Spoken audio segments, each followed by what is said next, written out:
of these a year in various missions, training, and an average hurricane flight is maybe 10 of these that we drop. So, well, here's a morbid question. Have you ever lost anybody in this mission? It appears that in some parts it could be dangerous. We've been doing it for about 70 years now. Okay. So we have figured out what altitudes are safe to penetrate the hurricane. There are some things in hurricanes we don't like. We don't like to get hit by lightning. So we have figured out over the years how to avoid things and mitigate those risks to us.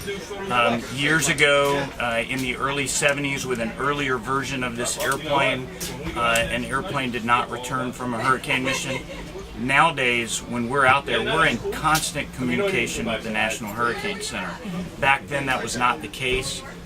So there's very little information available on what happened to that aircraft, so we don't know if it was weather related or not, but we do treat everything in a storm very, very seriously on every flight. We know that there are risks, and we just ask the people of every area to include St. Kitts and Nevis to don't let me send my crew into that hurricane for nothing. Mm-hmm. We'll accept the risks if you pay attention to the emergency management folks, so that information is used effectively.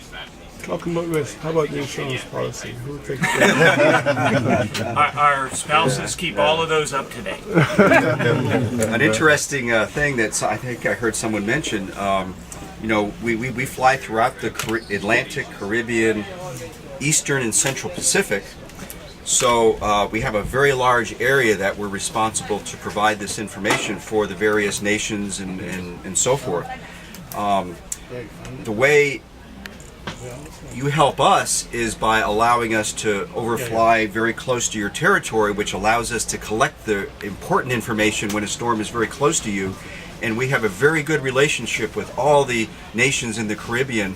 And that's a very important thing because it allows us to plan our flights more efficiently, and we thank you for that. And I just wanted to, say that that's a very important aspect of allowing us to help protect you better. So what kind of clearance, on that same note, what kind of clearance do you need? And if you are given certain privileges to fly around, do you have something that makes you distinctive so you're not attacked? Well, I doubt you would be. We do. People are very friendly to us if we're looking at a hurricane in their area.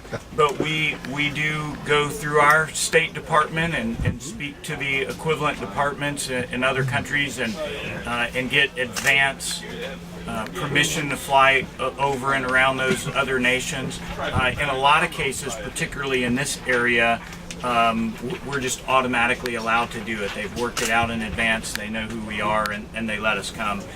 Some countries require that for every flight, and very few restrictions on how we do that. Again, they're typically very, very happy to allow us into the area.